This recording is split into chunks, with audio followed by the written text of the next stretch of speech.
오늘은 이사야 62장 두 번째 시간입니다. 지난번에 다 못 나눴기 때문에 나누지 못했던 두 번째 메시지를 짧은 시간이지만 나누고자 합니다. 언제까지 이사야를 할지 모르지만 마음 주시는 대로 하도록 하겠습니다. 이사야는 굉장히 많은 분량입니다. 성경에서 시편을 빼고는 장수로는 제일 많은 장이지요. 66장까지 구성되어져 있습니다. 지난주에 잘 말씀드린 것처럼 크게 나누면 1장부터 39장까지는 하나님을 떠나고 우상을 숭배하고 있는 이사야 시대의 백성들, 왕으로 따지면 히스기야 시대의 백성들에게 너희들 이렇게 살면 정말 하나님이 바벨론이라는 막대기를 들어 너희들을 심판하신다라고 회개를 촉구하고 죄를 책망했던 내용이 전반부 1장부터 39장까지입니다. 그리고 신기하게도 40장부터 66장까지는 그럼에도 불구하고 하나님께서 은혜로 긍휼로 이 타락한 백성을 바벨론에서 구원하시겠다라고 회복과 구원을 선포한 것이 후반부 40장부터 66장까지 말씀이 되겠습니다. 근데 이 후반부를 다시 말하면 40장부터 66장까지를 다시 두 파트로 학자들은 나누고 있는데, 다시 나눈다면 이렇게 나눠져요. 40장부터 55장까지는 어떤 내용이냐면 바벨론에 포로로 끌려가 70년을 포로 생활을 하고 있는 포로기 백성들, 포로 생활을 하고 있는 백성들에게 주로 초점을 맞춘 것이 40장부터 55장까지입니다. 그러면 56장부터 66장까지는 초점이 달라져서 바벨론 포로 생활 70년이 끝나고 고향으로, 즉 예루살렘으로 귀환을 했든지 아니면 귀환하지 않고 그냥 바벨론에 페르시아에 눌러서 정착하고 살고 있는 소위 흩어진 유대인들, 즉 디아스포라에게 썼든지, 중요한 건 56장부터 66장까지는 포로 후 백성들에게 쓰여진 겁니다. 다시 정리할게요. 1장부터 39장까지는 포로 전, 이렇게 살면 너희들 정말 포로로 끌려간다, 포로 전 백성들이라면. 두 번째 덩어리인 40장부터 55장까지는 그런 경고를 무시하고 결국은 심판받아 바벨론에게 끌려가 70년 동안 포로 생활을 한참 하고 있는 포로기 백성들에게 쓴 것이라면, 56장부터 66장까지는 포로 생활 이후에 귀환을 했든 거기에 정착해 살든 포로 후 백성들에게 초점을 맞추고 쓴 것입니다. 그러므로 이사야가 66장이지만 정확하게 쓴 대상들이 다르기 때문에 이사야를 한 사람이 이사야 선지자가 1장부터 66장까지 썼다고 보는 학자들은 거의 없고요. 3명 혹은 3명 이상의, 3그룹 이상의 그룹들이 각각 다른 시대에 썼던 걸 어느 후대 편집자가 나중에 한 사람이 이렇게 66장으로 편집해서 묶어놨을 것이다 라는 3인 이상 저작서를 주장합니다. 저는 워낙 또 성경을 무식하고 보수적으로 보는 사람이기 때문에 저는 이사야가 분명히 66장 전체를 썼다고 믿고 있는 보수적인 견해를 고수하고 지키고자 합니다. 왜 많은 학자들이 이사야가 39장까지는 썼을지 몰라도 40장부터는 쓸 수 없었냐?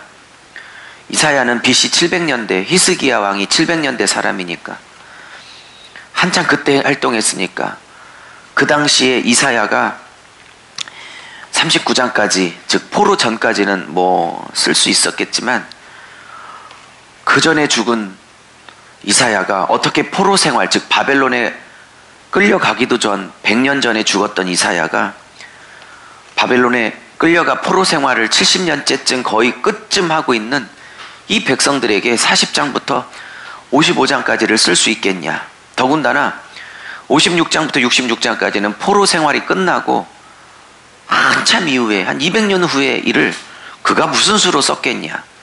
그리고 이사야 40장부터 55장까지 한 3번이나 4번 나오는 실명으로 나오는 고레스, 즉 바벨론 포로 생활하고 있는 이스라엘 백성을 이제 너희들 고향으로 돌아가도 되라고 귀환 명령을 내려줬던 그 페르시아 일대왕 고레스라는 실명이 3번 혹은 4번 정도 나오는데 150년 전에 죽은 이사야가 어떻게 페르시아 일대왕 고레스의 실명을 쓸 수 있겠냐. 그 말도 안 된다라고 하며 이사야가 이 전체를 쓰고 있다고 생각하지 않습니다. 그것은 이사야가 고레스라는 실명을 기록하고 있기 때문입니다.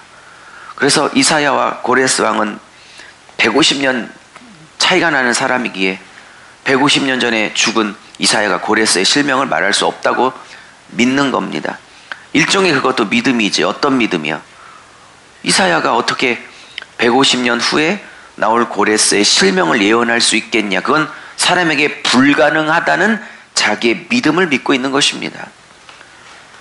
하나님이 없다고 생각하는 것도 일종의 믿음입니다. 없다고 믿고 있으니까. 그러므로 하나님이 있다고 믿든지 하나님이 없다고 믿든지 사람들은 자기가 선택한 믿음을 기반으로 하여 삶을 살아가게 되어져 있습니다. 저는 이사야 안에 계신 성령은 얼마든지 앞날에 예언을 하실 수 있는 분이라고 저는 확신하고, 이사야가 아니라 이사야 안에 계신 성령이 얼마든지 장래일을 말할 수 있는 분이라 저는 확신하기 때문에 66장 전체를 비록 100년, 150년, 200년 후의 일이지만 이사야가 성령 안에서 얼마든지 예언적으로 66장을 기록하고 선포할 수 있다라고 저는 믿는 것입니다. 그러므로 조금 무리한 적용이 될 수 있을지 모르지만, 그러므로 이사야는 장래일을 말하는 하나님의 예언적인 부분을 확증하고 확신을 주는 책이기도 할 수도 있겠다라는 생각도 하게 됩니다. 자, 서론이 좀 길었네요. 시간도 없는데. 그러면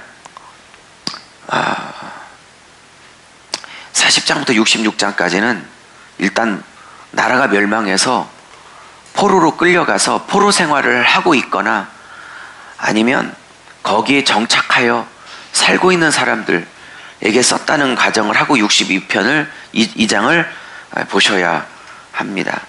지난주에 나눴던 부분은 길게 나누지 않을 것이며 오늘 다른 부분을, 오늘 특별히 4, 5절을 중심으로 나누려고 하기 때문입니다. 이사야는 이제 62장에 자신의 얘기를 거의 마무리해가면서 이제 이 대단원의 막을 이제 점점 결론으로 치닫고 있습니다. 그는 62장 1절에 나는 시온의 의가 빛같이 예루살렘의 구원이 횃불같이 나타나도록 시온을 위해서 잠잠치 않고 쉬지 아니하실 것이다 라고 말씀하시는 하나님의 말씀을 대언하고 있습니다. 여기서 나는은 이사야가 아니라 여호와 하나님 자신입니다. 여호와 하나님께서 이 이사야를 마무리하면서 분명히 이 포로 공동체에게 아니면 포로 이후에 귀환을 했던 그 페르시아에 머물러 정착하여 살던 그 시온 공동체에게 선포합니다. 나는 옛날 시온 공동체, 이스라엘 공동체가 실패했던 그 의를 다시 빛처럼 드러낼 것이라. 그 구원을 다시 횃불처럼 나타낼 것이라 라고 여호와 하나님은 이사야를 통해 선포하고 계십니다. 여기서 시온은 예루살렘 성을 말하는 겁니다. 다윗성, 예루살렘 성, 지금 이스라엘 백성이 1945년에 독립하여 만든 팔레스틴 땅, 그 땅을 말하는 것입니다. 그런데 여기서 시온은 지지난주에 누누이 말씀드렸지만 단순히 건물이 아니고 땅이 아니고 장소가 아닙니다. 이때 말하는 시온은 정말 거듭난 하나님의 백성 공동체를 시온이라고 말하고 예루살렘이라고 말하고 새 예루살렘이라고 말하는 겁니다. 그러므로 이사야 65장 66장에 나타나는 새하늘 새 땅, 새 예루살렘은 지금 가나안 땅, 팔레스틴 땅 그 장소적인 의미를 갖고 있는 게 아니라, 물론 수많은 유대주의 신학하는 자들은 그렇게 장소의 개념으로 보지만 저는 그렇지 않다고 생각합니다. 이것은 정말 거듭나 알곡으로 구성된 전 세계에 있는 아름다운 하나님의 교회, 시온 공동체, 그것을 시온성, 시온, 새하늘 새 땅, 새 예루살렘 성이라 하는 것입니다. 하나님은 아브라함을 통해서 지난주에 잘 말씀드렸듯 시온 공동체를 만들어 내셨습니다. 그리고 장소로서의 예루살렘 땅을 허락하셨고, 예루살렘 성전이라는 건물로서의 눈에 보이는 외형적 성전도 허락하셨습니다. 그 이유는 딱 하나입니다. 아브라함을 부르실 때 요구하셨던 천하 만민의 복이 되라 하셨습니다. 그리고 이사야 42장 6절식으로 말하면 내가 너희로 이방의 빛을 삼으리라 하셨습니다. 오늘 62장 1절로 말하면 아브라함을 통해서, 모세를 통해서 만드신 첫 번째 시온 공동체인 히브리 민족 이스라엘 공동체는 하나님의 의를 빛같이 예루살렘에게 부어주신 하나님의 은혜의 구원을 횃불같이 드러내야 될 그 사명을 감당해야만 했었던 것입니다. 구약을 잘 아시다시피 이 첫 번째 시온 공동체는 그 일에 철저하게 실패했습니다. 왜냐? 왜 아브라함과 모세를 통해서 이 히브리 민족 시온 공동체를 하나님이 탄생시키고 만들어내셨는지에 대한 하나님의 목적에 대해서 관심이 없었기 때문입니다. 몰라서가 아닙니다.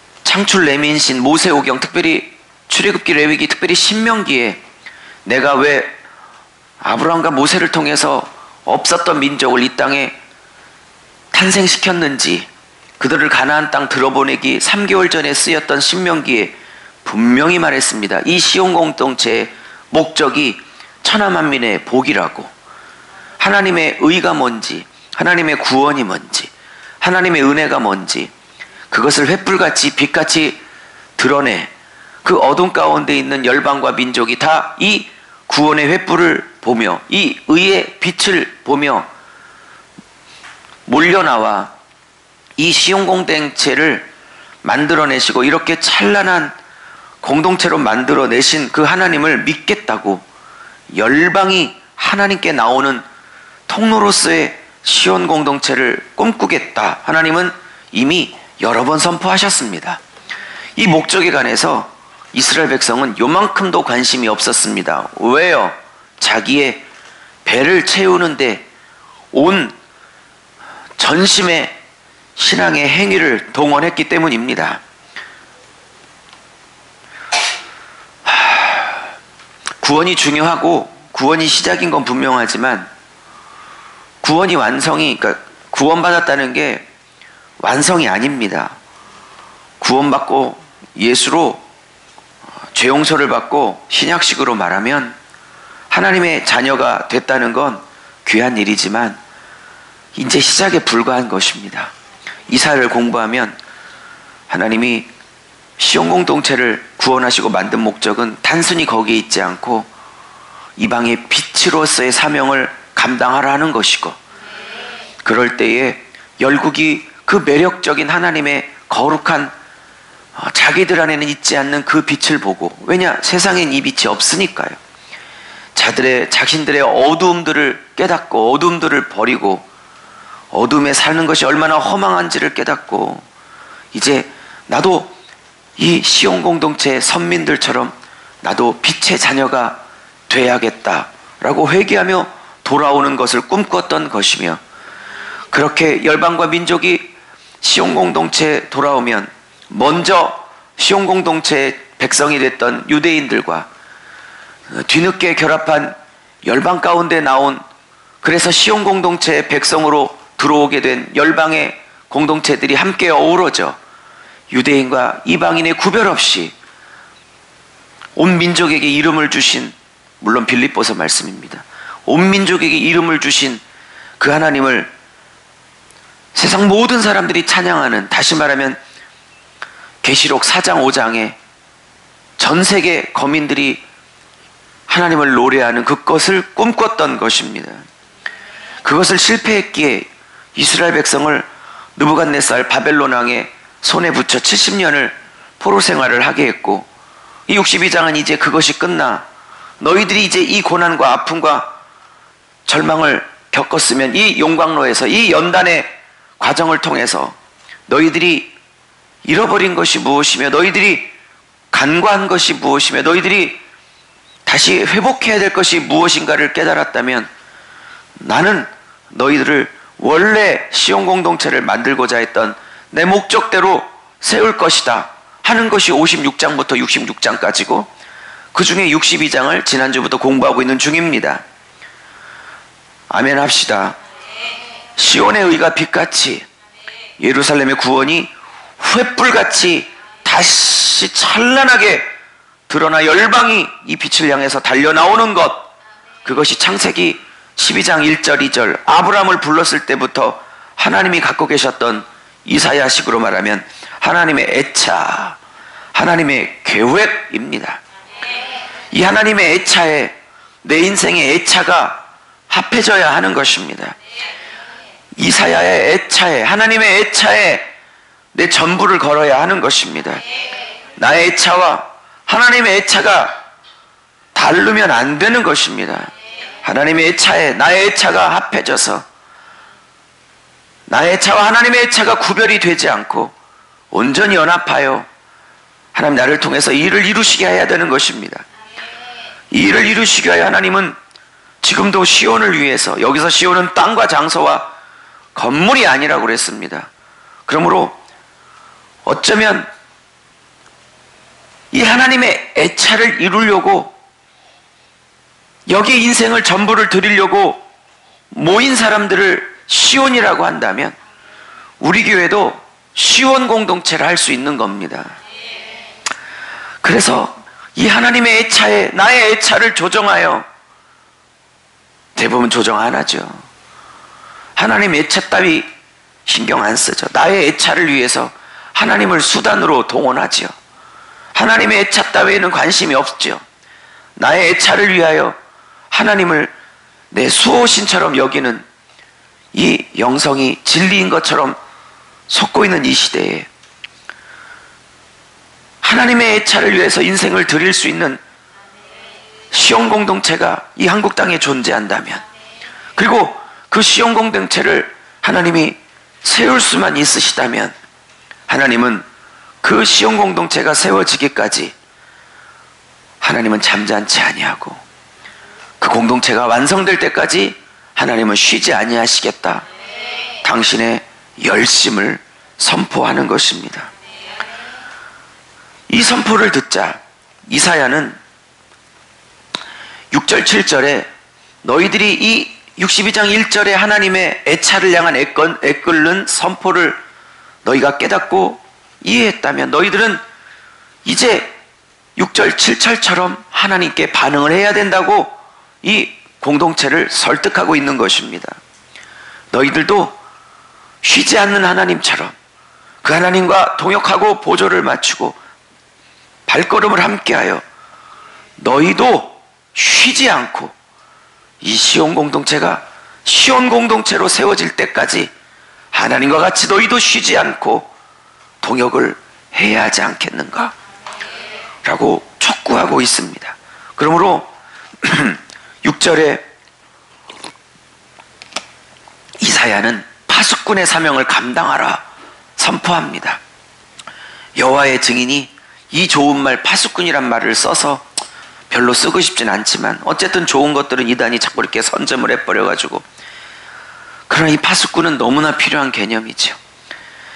이 파수꾼의 사명을 감당하여 두 가지를 하라고 합니다. 첫째, 이 파수꾼은 먼저 하나님을 쉬지 못하게 해야 될 사명이 있습니다. 하나님이 잠잠하지 못하도록 계속 하나님께 하나님의 스스로의 약속과 스스로의 소원을 계속 리마인드, 계속 기억하도록 하나님을 분발시키는 역할을 해야 하는 것입니다. 여호와로 기억하게 하시는 자들아, 여호와로 기억하게 하는 자들아. 무슨 말인지 아셨습니까? 이 말을 오해하면 안 됩니다. 하나님이 기억력이 없어 가끔 나의 애차를 잊어버리니 네가 가끔 알려줘야 돼, 그런 뜻 아닙니다. 하나님 알고 계시고 하나님이 이를 위해서 62장 1절 쉬지 않고 일하고 계시지만 그 마음을 받아 하나님으로 하여금 그 약속을 계속 주장하며, 하나님 당신이 원하는 시온 공동체가 이루어질 때까지 하나님은 쉬시면 안 됩니다. 하나님은 잠잠하시면 안 됩니다. 하나님 일하셔야 합니다. 당신이 하신 약속을 스스로 지키셔야지 이러시면 안 됩니다. 하나님 약속을 이루십시오 라고 그분을 촉구하며 그분의 일하심을 분발시키며 그분으로 분연히 일어나도록 하나님을 일깨우는, 그것을 이사야는 그로 여호와로 기억하게 하시는 자들이 필요하다고 말합니다. 그렇게 여호와로 자꾸 당신의 약속을 스스로 기억하게 만들어 그분을 분발시키는 자들은 파수꾼이라고 하는 것입니다. 그래서 7절에 여호와를 계속 일하게 만드는 사람들을 통해 하나님은 뭐를 하시려고 하려면 7절 여호와께서 시온 공동체를 세우고자 하신다고 말합니다. 여호와께서 예루살렘을 세워 건물을 세우겠다, 성전을 하나 다시 짓겠다, 이런 뜻 아니에요. 여호와께서 제대로 된 시온 공동체를 세워. 목적은 뭐죠? 목적은 뭐예요? 결국 이겁니다. 그분이 영광과 찬송을 받으시기까지 그로 기억나게 하고 하나님으로 쉬지 못하게 하는 파수꾼이 필요합니다. 그러므로 예루살렘을 세우겠다, 주님의 열심과 고집과 주님의 애차를 안다면 그를 깨워야 할 사람이 필요한 것입니다. 할렐루야. 자, 오늘은 그걸 말씀드리려고 하는 게 아닙니다. 오늘은 4절 5절 얘기하려고 하는데, 그러면 이 시온 공동체를 왜 세우려고 하냐가 4절 5절입니다. 다시는 너를 버림받은 자라 부르지 아니하며 너희 땅을 황무지라 하지 아니할 것이다, 이렇게 말하십니다. 무슨 얘기입니까? 지금 40장부터 66장까지는 포로 전 백성이 아니라 끌려와서 70년째 살고 있거나 그 세월이 끝나고 바벨론에 있거나 예루살렘에 귀환했거나 뭐 그런 공동체입니다. 여러분 보십시오. 이사야가 왜 4절을 느닷없이 쓰고 있는지. 이게 포로 기라면, 아니면 포로 후도 상관없습니다. 이 백성들이, 이 시온 공동체들이 뭐를 생각하고 있을까요? 왜 4절이 이런 문장이 등장했다고 생각하십니까? 이들은 자기들이 한 800년간 주신 하나님의 기회를 다 날려버리고 그렇게 16, 17명의 선지자들이 이러면 끌려간다, 이러면 끌려간다, 아무리 경고를 해도 콧방귀도 끼지 않다가 결국 끌려가 이 고생을 하고 있습니다. 아니면 했습니다. 그러면 영적으로 철이 들면 800년간 그렇게 기회 주시고 선지자들이 경고했던데도 안 들었던, 그래서 이 고생을 하고 있는 자신들에게 탓을 돌리고, 하나님 그렇게 800년 경고하셨는데 아니 우리가 콧방귀로도 귀뚱으로도 듣지 않아 이 고생을 하고 있습니다. 그러니 이 모든 고난의 눈물의 아픔은 결국 우리 탓이고 우리의 죄악이고 우리의 부족함이고 우리의 고집이고 우리의 죄악이고 우리의 교만이고 우리의 의고 우리의 버리지 못한 죄악 사랑입니다라고 고백을 했어야 하는 겁니다. 포로로 끌려와서도 4절처럼 고백을 하고 있다 이 말입니다.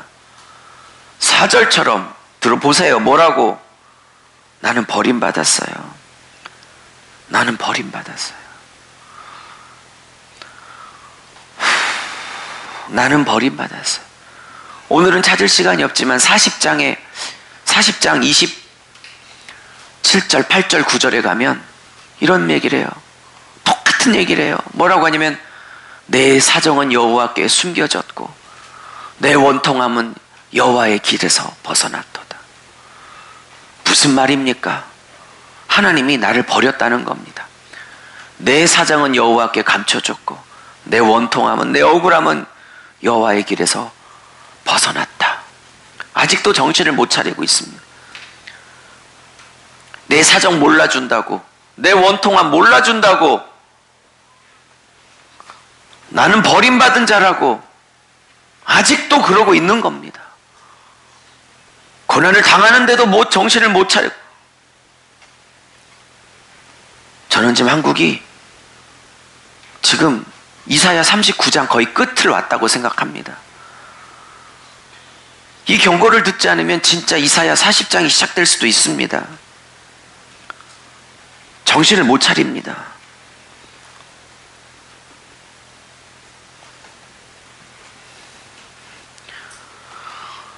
자신들의 죄악 때문이란 거 요만큼도 인정 안 하고 내 사정은 여호와께 숨겨졌다. 나의 억울함 하나님이 안 돌봐준다. 62장 4절 나는 버림받았다. 하나님이 날 버렸다. 온갖 하나님과 이사야를 향한 원망과 불평으로 70년 내내 허송세월을 하고 있습니다. 하나님이 정신 차리라고 하십니다.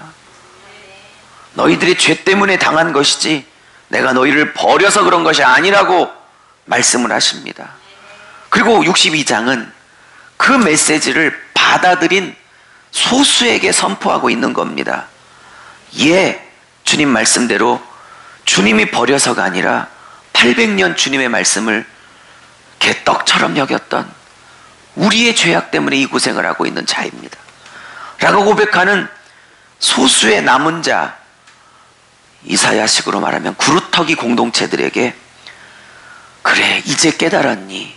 라고 하시며 회복을 선포하며 내가 다시는 너희를 버린 자라 하지 않을 것이요 내가 다시는 너희를 황무지라 하지 아니하실 것이라. 그리고 말씀 마무리합니다. 내가 이 시온 공동체를 아브라함과 요셉과 모세를 통해서 여호수아를 통해서 그렇게 세우고자 했던 나의 원래 애차대로 이 공동체를 반드시 쉬지 않고 자지도 않고 주무시지도 않고 내가 이 시온 공동체를 회복하리라. 이 시온 공동체가 회복되면 내가 너를 헵시바로 만들 것이라. 이 시온 공동체가 되면 내가 너를 뿔라라 말할 것이다. 그러므로 이 시온 공동체가 회복되면 하나님이 헵시바를 꿈꾸고 뿔라를 꿈꾸는 거예요. 그러면 히브리어 헵시바와 뿔라가 뭔지 알면 하나님이 꿈꾸시는 게 이거구나. 여러분도 소원을 갖고 우리 교회도 헵시바와 뿔라로 세워지기를 파수꾼이 되어 밤새껏 기도할 수 있는 영적 파수꾼이 될 수 있겠죠. 이 헵시바는 뭐냐? 나의 기쁨이 그녀에게 있다 입니다. 나의 기쁨이 그녀에게 있다. 여성 명사입니다. 나의 기쁨이 그녀에게 있다. 신구약 전체에서 이스라엘 백성을 아내, 신부라고 부르시기에 이 헵시바는 정확하게 신랑이신 여호와 하나님의 신부들, 그 신부들을 말하는 용어입니다. 근데 이 헵시바는 나의 기쁨이 그녀에게 있다란 뜻입니다. 어느 교회를 갔더니 헵시바 여전도회가 있더군요. 우리 여전도회도 헵시바라고 한번 쳐보세요. 이 헵시바는 아무나 되는 게 아닙니다. 내 사정은, 내 억울함은 하나님께 벗어나 있다. 즉 하나님이 내 사정, 내 원통함 모르시나 봐. 날 버리셨나 봐. 그러한 자들에게 헵시바라고 부르는 게 아닙니다. 이 모든 고난과 아픔과 눈물이 다 나의 죄악 때문이고 그 그 기회를 날려버린 이 백성들의 교만함 때문이고 고집 때문이고, 그럼에도 불구하고 다 버리지 아니하시고 다시 은혜를 붙들고 겸손한 자리에 나와 주님만 의지하는 자들을 버림바 되게 하시지 아니하고 그를 회복하자 하시는 그 하나님의 신랑의 열심을 붙들어 내가 다시 시온 공동체의 신부로 세워지게 하소서라고 하는 그 여인들을 하나님은 헵시바라 하는 겁니다. 아무나 헵시바라 하는 것이 아닙니다. 개나 소나 다 헵시바가 되는 게 아니라 이 말입니다. 이렇게 설명하니 여전도회를 헵시바를 할 건지 말 건지 또 고민이 되지요. 왜요? 아무에게나 나의 기쁨이 그녀에게 있다고 하는 게 아닙니다.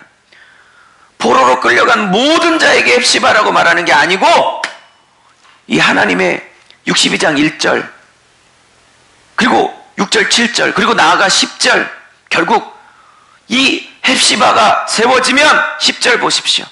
이 헵시바가 해야 될 일, 만민을 위해서 깃발을 들라.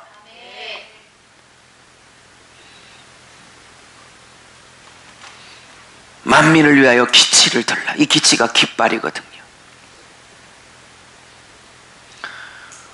결국 이 헵시바를 통해 신랑 한 분이면 충분하다고 하는 이 헵시바들을 통해 그들에게 복음의 깃발을, 그것도 왜 들라고 하냐면 자기 자신을 위해서가 아니라 원래 하나님의 처음의 애차대로 항상 만민이니까 만민을 위해서 기치를 들라. 이런 말씀이 있는 것조차도 모르셨죠. 만민을 위해서 로고스 교회요, 깃발을 들라. 만민에 관심이 없어요. 내 새끼 내 하나, 내 가정, 내 미래 하나 잘 되는 것 외에 아무런 관심이 없는 자에게 헵시바를 하지 않습니다. 만민을 위해 깃발을 들 수 있는 헵시바들, 시온 공동체, 그 공동체로 로고스 교회가 세워질 수 있기를, 만민을 위해서 깃발을 들어야 할 때가 되지 않았습니까? 언제까지 40장, 그게 27절, 28절, 29절 셋 중에 하나일 것 같은데 9절은 틀려도 용서해 주세요. 내 사정은 여호와께 숨겨져 있고 나의 억울함은 하나님이 돌아보지 않는다. 언제까지 그러고 살 것입니까?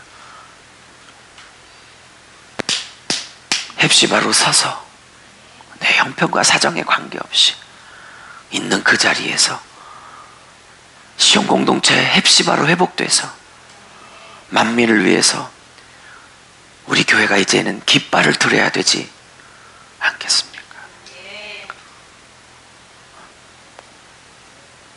깃발을 들어야 모이지, 기치를 들어야 모이지.